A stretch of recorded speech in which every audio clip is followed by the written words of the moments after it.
우리는 영혼 구원을 받은 하나님의 자녀들입니다. 믿으십니까? 영혼 구원을 받은 하나님의 자녀들은요, 특징이 하나 나타나야 되는데 뭐냐 하면 하나님의 얼굴과 하나님의 마음을 닮아가야 됩니다. 여러분, 아멘이 적으시네요. 지난주에 어떻게 여러분 하나님께서 정말 우리에게 원하시는 것, 내 앞에 있는 그 한 영혼을 정말 구원하시기를 원하는 그 하나님의 뜻대로 그 영혼을 구원하려는 그 마음 가지고 한번 만나보셨습니까? 그래서 내 언어가 바뀌고 내 행동이 바뀌고 내 삶이 변화하는 그런 것들 혹시 경험해 보셨습니까? 별로 없으시네요. 쉽지 않습니다. 왜냐하면 보세요, 우리가 누군가의 얼굴을 닮아가고 누군가의 마음을 닮아가는데 여러분 한 주면 될까요? 말씀 한번 들었다고 그게 될까요? 어려운 일입니다. 그래서 오늘 우리가 함께 읽은 이 본문의 말씀은 우리가 어떻게 하면 하나님의 얼굴과 하나님의 마음을 닮아갈 수 있을지에 대한 말씀입니다. 바라기는 오늘 이 말씀을 통해서 저와 여러분의 삶이 영혼 구원을 받았다면, 하나님의 자녀가 되었다면 이제 하나님의 얼굴과 마음을 닮아서 하나님의 가장 귀한 뜻, 이 땅에 있는 모든 사람들이 구원에 이르기를 원하시는 그 영혼 구원의 뜻을 품고 그 사명대로 살아갈 수 있는 저와 여러분 되시기를 주님의 이름으로 간절히 축원합니다.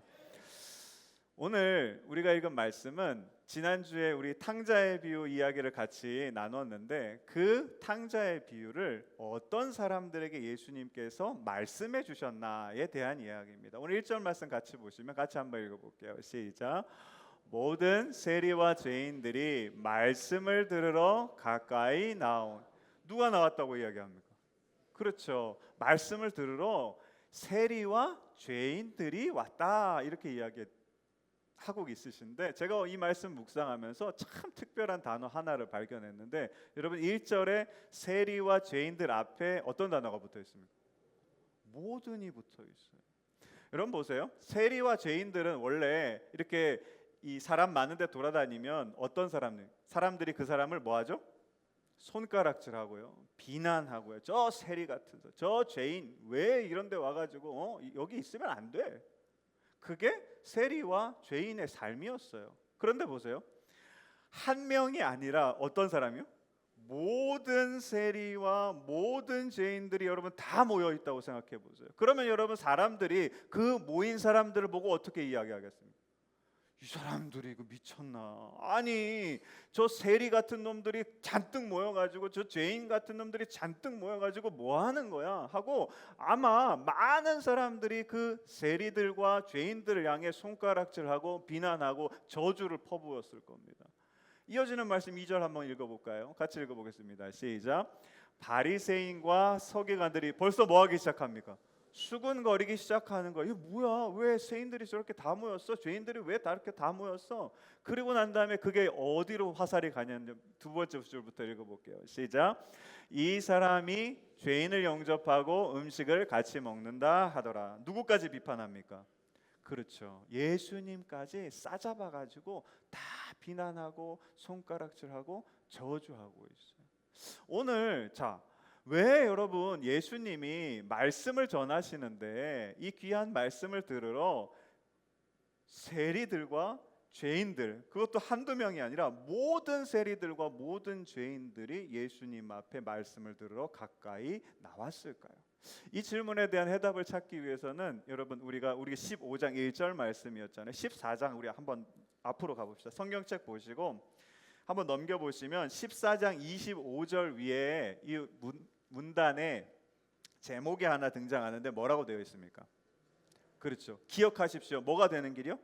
제자가 되는 길이에요. 그래서 25절을 보니까 이렇게 되어 있어요. 같이 한번 읽어볼게요. 25절 말씀 시작. 수많은 무리가 함께 갈새 예수께서 돌이키사 이르시되. 자 보세요. 세리들과 죄인들이 모이기 전에 거기에 여러분 어떤 사람들이 있었다고요? 수많은 무리들이 이미 예수님 앞에 잔뜩 모여 있는 거예요. 여러분 수많은 무리들 왜 예수님한테 모였을까요? 말씀 안 보여주셔도 됩니다. 왜요? 예수님이 뭐 하시니까? 그렇죠. 병자를 고치시고 귀신 들린 자를 고치시고, 그리고 여러분 신기한 게 물고기 2마리하고 보리떡 5개로 장정만 5천 명을 먹이셨어요. 거기다가요 심지어 죽은 사람도 살리시죠. 그런 내가 이해할 수 없는 일들이 막 일어나니까 사람들이 어떻게 합니까? 저분 대단한 분이네 하고 수많은 사람들이 지금 잔뜩 모여가지고 누구를 따르는 겁니까? 예수님을 따르는 거예요. 근데 예수님께서 이 자신 앞에, 당신 앞에 모여든 이 수많은 무리에게 오늘 중요한 말씀을 하시는데, 이어지는 26절 이렇게 말씀하십니다. 같이 한번 읽어볼게요. 시작. 무릇 내게 오는 자가 자기 부모와 처자와 형제와 자매와 더욱이 자기 목숨까지 미워하지 아니하면 능히 내 제자가 되지 못하고. 여기 보시면 자, 부모, 처자, 형제, 자매, 그리고 자기 목숨까지 뭐 하라고 이야기합니까? 여러분 보세요. 우리가 흔히 그런 말씀 들어요. 예수님 따라가려면 뭐 해야 된다고요? 말씀을 잘 못하시네요. 말씀 내려주세요. 예수님 따라가려면 내 안에 있는 거 자꾸 내려야 되고 버려야 되고 이런 거 듣잖아요. 근데 여러분 보세요. 미워하다라는 뜻이 뭐냐 하면요, 다시 이야기하면 싫어하다예요. 우리가 생각하기에 예수님 따라가려면, 저도 그랬어요. 목사가 될 때 제 꿈 다 내려놓고 제 하는 공부 다 내려놓고 다 내려놔야 돼요.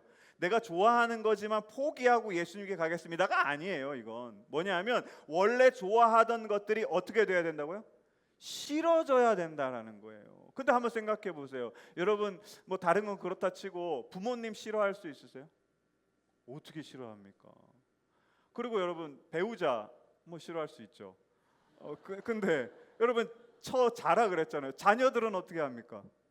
싫어할 수 있으세요? 내 배 아파 난 애잖아요. 그거 어떻게 싫어합니까? 자기 목숨 싫어할 수 있으세요?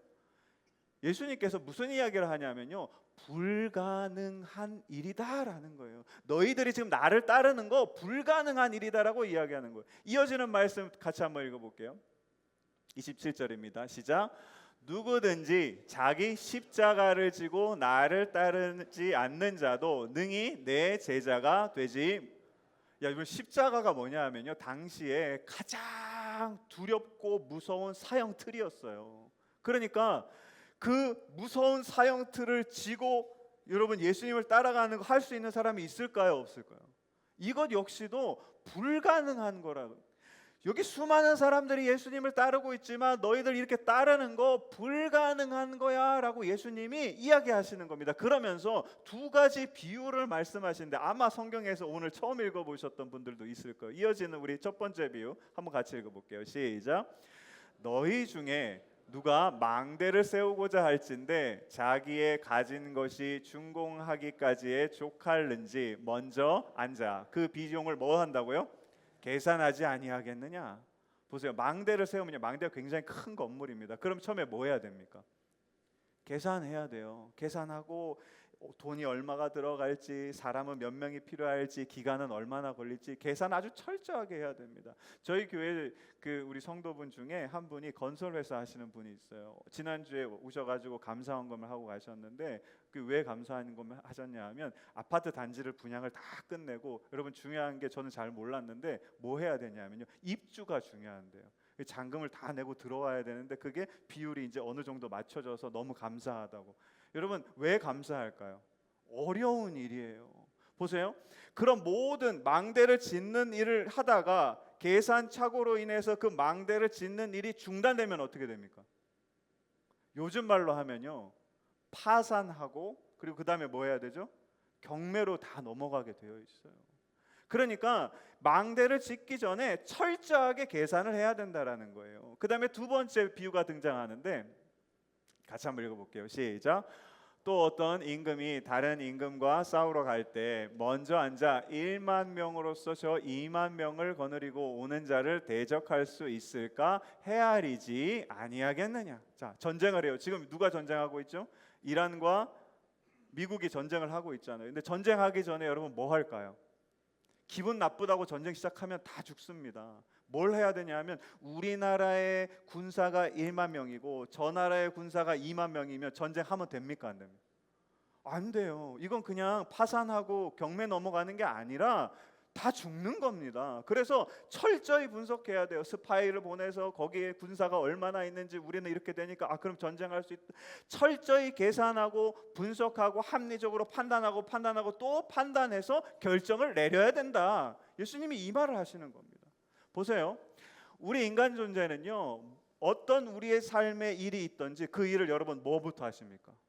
계산부터 해야 돼요. 내가 이걸 할 수 있을까 없을까? 이게 과연 합리적으로 생각했을 때 될 수 있는 일일까 되지 않는 일일까? 우리가 살아가는 여러분, 이 세상은, 여러분과 저의 삶은요, 모든 걸 다 계산하고 합리적으로 생각하고 판단해서 결정을 내야 돼요. 그 결정을 내면 그 다음에 여러분 우리가 어떻게 생각하냐면 그래, 이거는 된다 안 된다? 된다. 그래서 진행을 하는 겁니다. 진리라고 받아들이는 거예요. 오늘 예수님께서 보세요. 당신을 따르는 수많은 무리들이 있어요. 좋습니까? 안 좋습니까?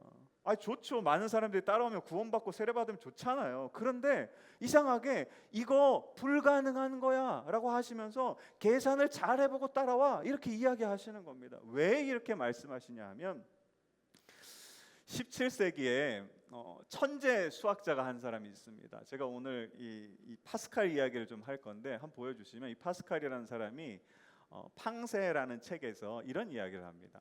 마음은 이성이 알지 못하는 이유를 가지고 있다. 여러분, 이게 말이 이해가 되세요?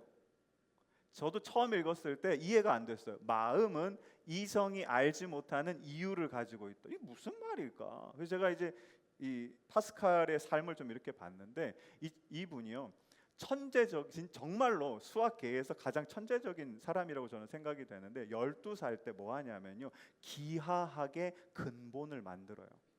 몇 살이요? 12살 때. 그리고 16살이 돼서 뭘 하냐 하면 논문 하나를 씁니다. 16살이면 여러분 중학교 몇 학년이죠? 이제 3학년이죠, 그렇죠? 그때 논문을 쓰는데 그 논문이요, 정말 대단한 논문을 하나 써요. 그래서 기하학의 기초를 놓았다면 그 논문을 통해 가지고 기하학을 완성을 해요. 그 다음에 19살 때는, 여러분 요즘에 집에서 컴퓨터 쓰시죠? 그 컴퓨터의 시초가 뭐냐면 기계식 계산기라는 건데, 19살 때 기계식 계산기를 만들어요. 그래서 그게 여러분 지금 여러분이 쓰고 있는 컴퓨터가 된 거예요. 그 다음에 여러분 뭘 하냐면요, 유체역학의 기초를 만들거든요. 유체역학은 뭐냐면 비행기가 뜨는 거예요. 지금 여러분 그 지난주에 로켓 회사 그 스페이스X 상장이 됐잖아요. 그 로켓을 쏘는 것도 누가 기본 원칙을 만들었냐면 이 파스칼이 만든 겁니다. 그리고 여러분 놀라운 게, 이분이요, 거의 수학에 있는 모든 기본적인 것들을 다 만드셨다고 해도 과언이 아닐 정도고요. 우리가 태풍 올라오면, 이제 태풍 슬슬 올라오는데, 태풍 올라오면 여러분 태풍 막 설명하면서 이 기상 그 캐스터가 뭐라고 하냐면, 중심 기압은 뭐라고 하죠? 그렇죠, 헥토 파스칼이 그 파스칼 이름입니다. 진공이라는 걸 처음 만들어 가지고 진공 상태를 증명해서 이 기압을 나타낼 때 파스칼의 이름이 들어간 단위를 쓰는 거예요. 그러니까 17세기에 그 모든 걸 다 만들었던 천재적인 수학자가 누구냐 하면 이 파스칼이라는 사람이었어요. 지금 우리가 사용하고 있는 AI 있죠. 이 AI가 쓰는 확률, 그것 역시도 파스칼이 다 만든 거예요. 근데 이 파스칼이라는 사람이 대단하잖아요. 그러니까 이 자신이 있었어요. 야, 내가 이 세상에 있는 거 모든 거 계산해서 다 증명할 수 있다. 그런 자신감이 있었는데, 이제 나이가 한 30 넘어가지고 막 이제 계속 공부를 하고 이제 어느 정도 이제 쌓였죠. 그래서 막 도전이 돼가지고 다른 것도 막 계산하는데, 아무리 계산을 해봐도 계산이 안 되는 게 있더래요. 그래서 그게 뭔가 봤더니 이런 겁니다. 그 책에서 이렇게 이야기하는데, 사랑, 우정, 희생, 신뢰, 믿음. 이런 게 자기가 진짜 천재적인 수학자니까 다 할 수 있을 거라고 생각했지만, 저걸 계산해 보려고 하니까 계산이 안 되더래요. 그래서 거기 벽에 딱 부딪혀 가지고 누구를 만났냐 하면 예수님을 만난 거예요. 원래요, 불신자였어요. 그런데 공부하다가 딱 막히니까 거기서 예수님을 만났는데, 그때 여러분 이 얘기를 하는 겁니다. 우리 아까 말씀 한번 보여주시죠. 말씀이 아니죠. 마음은 보세요, 이성이 알지 못하는 거. 이성은 계산하고 합리적으로 판단하고 사고하는 거잖아요. 그 알지 못하는 뭐를 갖고 있다고요? 이유를 갖고 있다. 이성이 알 수 없는 특별한 것이 어디에 있다고요? 마음 안에 있다라고 이야기하는 겁니다. 그러면서 자 보세요. 저 책의 제목이 책 잠깐 보여주시면 여러분 뭐라고 돼 있죠? 팡세거든요. 저게요. 제가 고등학교 때 불어를 제2외국어 했는데 어떻게 읽냐면 팡세 이렇게 읽는데 무슨 뜻이냐면요. 불어로 생각들이라는 거예요. 불신자였던 사람이 예수 그리스도를 믿은 다음에 저 책이 뭐냐면요. 기독교 변증하는 책이에요. 하나님이라는 분은 이런 분입니다를 12가지로 이야기한 책이 저 책인 거예요. 그래서 여러분 안타깝게도 이 파스칼이라는 사람이 저 책을 다 쓰지 못하고 39세의 나이로 죽습니다. 중요한 게 보세요. 이 파스칼이요. 놀라운 건 계산을 계속하고 그 다음에 합리적인 사고와 생각을 계속하고 판단하는 것에 천재적인 사람이었어요. 근데 거기에 뭘 발견했냐면 한계를 발견한 거예요. 근데 그 한계 가운데 누구를 만났냐면 예수 그리스도를 만나고 이제는 하나님을 증명하는 사람이 된 겁니다. 보세요. 수많은 무리들이 모여 있어 예수님과 똑같은 이야기를 하시는 거예요. 너희들 한번 계산해봐라. 나를 따르는 이 삶이, 내 제자가 되는 이 삶이 과연 이게 가능한 거냐 불가능한 거냐. 너희들 왜 나를 따라오니? 그럼 보세요. 합리적으로 계산하고 판단하면 예수님 따라가야 됩니까? 안 따라가야 됩니까? 예수님 뭐가 있어요? 아무것도 없잖아요. 내 삶 다 버리고 예수님 어떻게 따라갑니까? 못 따라가는 거예요. 그런데 여러분 중요한 게 뭐냐면 이 사람들은 예수님을 뭐 하고 있습니까? 따라가고 있는 거예요. 왜 따라가죠? 예수님 뭐 했으니까? 병자 고쳐줬으니까. 귀신 들린 자 내쫓아줬으니까. 그리고 오병이어로 많은 사람 먹이셨으니까. 죽은 사람 살려주세요. 보세요. 이 모든 기적이 우리가 계산하고 생각하고 판단하는 세상에 있습니까? 그 세상 너머에 있습니까? 너머에 있는 거예요. 이걸 이 수많은 사람들이 뭐 했냐면 믿은 거예요. 예수님을 믿으니까 이 세상에 우리가 이해할 수 있는 게 아니라 이해할 수 없는 기적들이 일어나는구나. 그래서 예수님을 따라가게 된 겁니다. 그래서 여러분 철학자 키에르케로가 뭐라고 이야기하냐면 보여주시면 공포와 전율이라는 책에서 믿음을 이렇게 이야기합니다. 믿음은 뭐의 결과가 아니라고요? 계산의 결과가 아니라 뭐죠? 도약이라고 하는 거예요. 믿음이요. 내가 계산해가지고 이렇게 하면 나 예수님 믿을 수 있겠지. 내가 이만한 능력이 있으니까 교회에서 이렇게 할 수 그게 아니라는 거예요. 믿음은요. 우리를 이 땅에 계산과 합리적 사고가 있는 세상에 두는 게 아니라 우리가 믿음을 가질 때 여러분 어떻게 하냐면 이 세계가 아니라 더 높은 세계로 도약시켜 주는 겁니다. 예수님이 가지시는 그 놀라운 기적의 세계로 우리를 인도하는 것이 믿음인 줄로 믿습니다. 그래서 여러분 예수님께서 이 기적을 경험한 사람들에게 뭐라고 똑같이 말씀하시냐면 우리 한번 화면 보여주시면 혈육주 영인한테 이렇게 이야기합니다. 딸아 내 뭐가요? 믿음이 너를 구원하였으니 평안히 가라. 죄 많은 여인한테도 내 믿음이 너를 구원하였으니 평안히 가라. 나병 환자한테도 일어나 가라. 내 믿음이 너를 구원하였느니라. 바디메오한테도 보라 내 믿음이 너를 구원하였느니라. 가나안 여인한테도 여자의 내 믿음이 크도다. 내 소원대로 되리라. 백부장한테도 이스라엘 중에 이만한 믿음을 만나보지 못하였노라. 두 맹인한테도 너희 믿음대로 되리라. 중풍병자에게도 그들의 믿음을 보시고 야이로에게도 뭐라고 얘기합니까? 두려워하지 말고 믿기만 하라. 이 믿음이요. 소망 없는 저들의 이 땅의 삶을 예수님의 기적의 세계로 도약할 수 있게 그 기적을 내 삶의 실제가 될 수 있도록 만들어 주신 줄로 믿습니다. 사랑하는 성도 여러분, 오늘 여러분 이 기적을 체험한 이 사람들이요 처음부터 계산하지 않았을까요? 했을까요? 계산 다 했어요. 내가 병이 있어요. 그러면 어떻게 해야 됩니까? 계산하죠. 누구한테 가야 돼요? 아니죠. 의사한테 가야죠. 약은 약사에게. 그죠? 그리고 여러분 보세요. 병원 찾아가가지고 자기가 할 수 있는 거 뭐 다 해봤을 거예요. 근데 여러분 그게 고쳐졌습니까? 안 고쳐졌어요? 안 고쳐지는 거예요. 자기의 뭐에 경험하냐면요. 한계에 부딪히는 경험을 딱 한 거예요. 그러니까 여러분 거기에서는 할 수 있는 게 없어요. 그러니까 여러분 이 마음 안에 순전한 게 하나 딱 생기는데 소문으로 들으니까 누가 뭘 한다더라?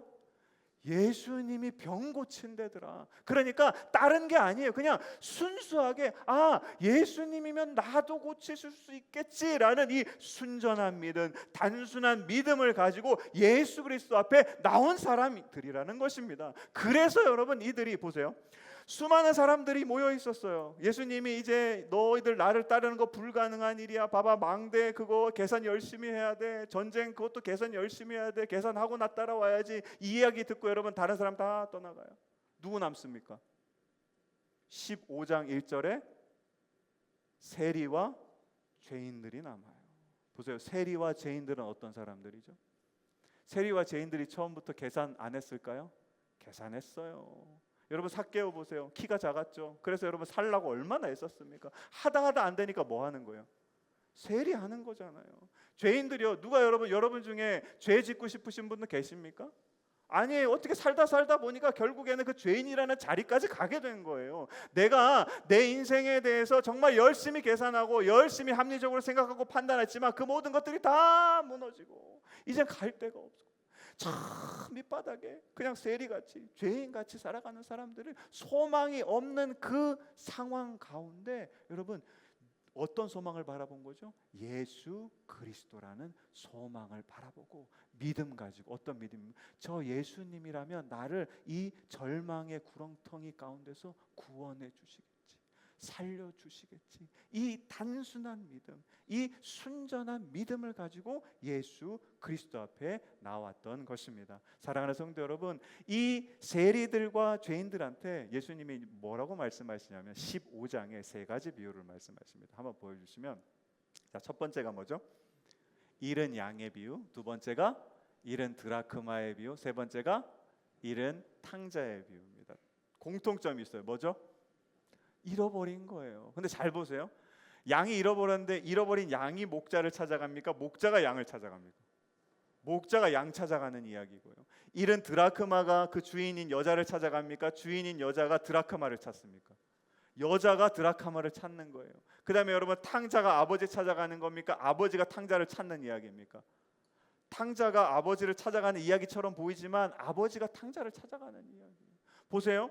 똑같아요. 예수님께서 이 세 가지 비유를 통해 자기 어찌할 수 없는 자기의 삶 가운데 이제 정말 단순하고 순전한 믿음 가지고 예수 그리스도 앞에 나왔던 세리와 죄인들에게 뭐라고 말씀하시냐면, 나는 저 하늘에서 하나님께서 당신들을 위하여 보낸 사람입니다. 당신들을 푸른 초장과 쉴만한 물가로 인도하기 위해 이 땅에 왔습니다. 당신들을 저 장롱 밑에가 아니라 보관함, 든든한 보관함 가운데로 인도하기 위해 왔습니다. 당신을 정말 돼지 먹는 그 주염 열매로 배 채우지 못하는 삶이 아니라 아버지 집에 풍성한 먹을 거리가 많은 그 집으로 여러분을 인도하기 위해 내가 이 자리에 왔습니다. 하나님께서 여러분을 너무나 사랑하셔서 여러분의 영혼을 구원하려는 그 목적을 나에게 주셔서 내가 이 하나님의 구원 들고 여러분에게 나왔습니다.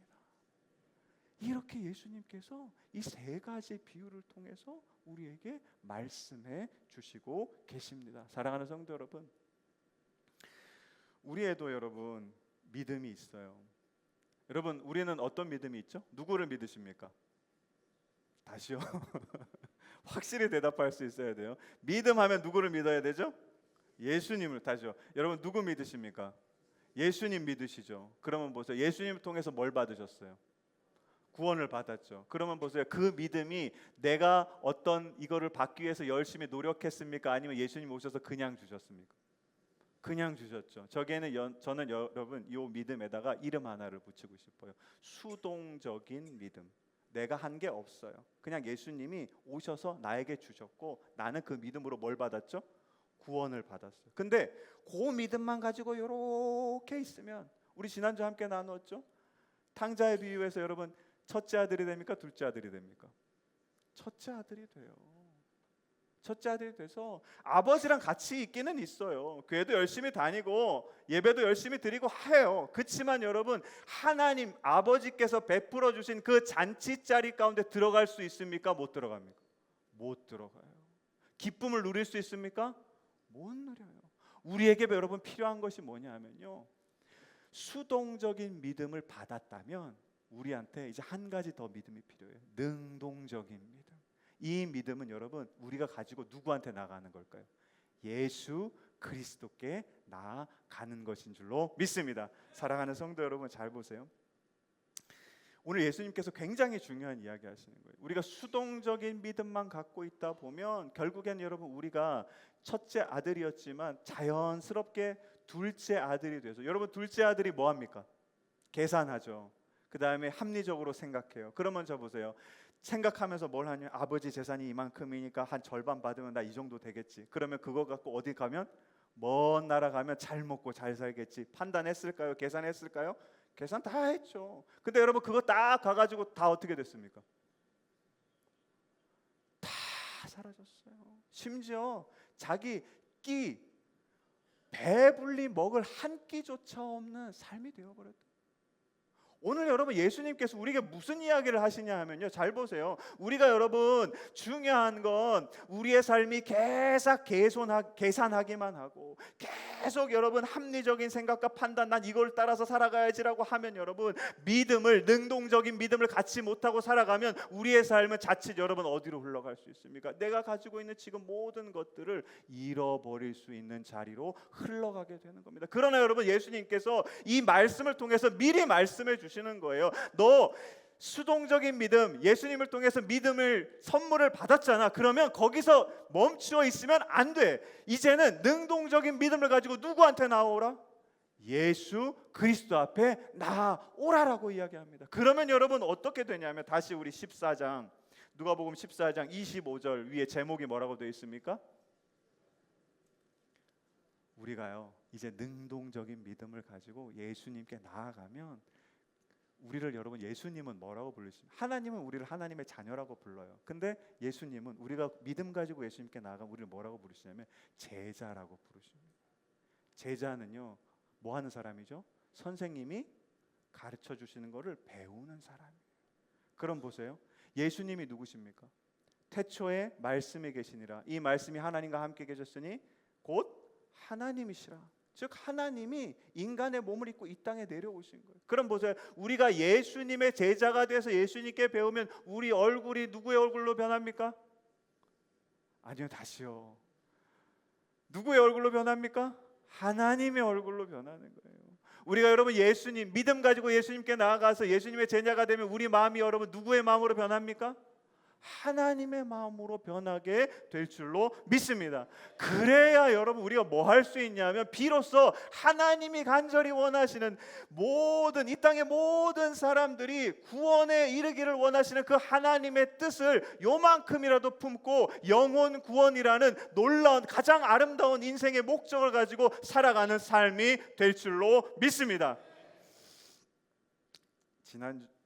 어제 저는 이제 설교 다 작성을 하면 그 토요일 날 운동을 해요. 무슨 운동하냐면 이제 승기천 한 바퀴 한 10km 되는데 뛰는데, 그 말씀 이제 외우면서 뛰어요. 그런데 뛰는데 다 뛰고 나가지고 제가 어제는 좀 다른 길로 왔어요. 어디로 왔냐면, 여러분 승기천에서 올라오는 길이 굉장히 많거든요. 저희 교회로 올라올 수도 있고, 근데 보통 교회로 올라오는데 어제는 좀 다리가 아파서 이 대동 아파트 쪽으로 올라왔어요. 그 대동 아파트가 이쪽에 있고, 그 다음에 옆에 뭐가 있죠?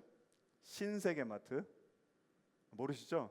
새로 오셔서 그렇게 있어요. 근데 거기에 보면 여러분 진짜 작은 교회가 하나 있어요. 얼마 전에 생겼거든요. 근데 제가 저기 지나다닐 때마다 그런 생각했어요. 아, 저기는 예배를 드리시나?